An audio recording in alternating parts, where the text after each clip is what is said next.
O Ryan, panoorin mo to.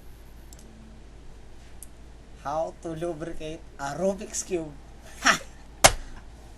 Oo, kung si Ryan gumagamit ng baby oil, ang ginagamit namin ang literal na vegetable oil. O kung gusto mo, golden fry cooking oil yan ang gamitin mo. Ang gagawin mo, sige, kung siya may ginagamit pang device, gamit daliri lang. O, diba? Magic. O, ang gagawin mo, Ibuhos. Ibuhos ang oil. Konti lang. At siguraduhin yung hindi lulusot sa ibang spot. O, sara mo. Yan. Tapos. Punasan mo. O, tapos na, di ba? Tapos na. Ikot-ikutin mo na lang para ano. O, yan. Ikot-ikot ka na.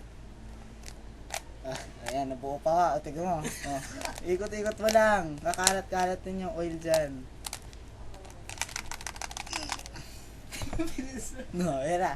O, pakitaan natin yung speed, ah. O, diba? Diba, nabubuo siya. O. O, ayan.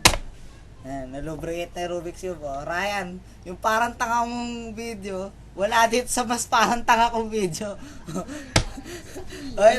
Ito pa. Mag-offer nga pala kami ng classes tungkol sa ano, how to buo a white Rubik's Cube. A full white. Plus a black piece. Nabubuo. Nabubuo siya, di ba? Ang galing namin, di ba? Kahit isang move lang yan, nabubuo. One move. O sige, next time,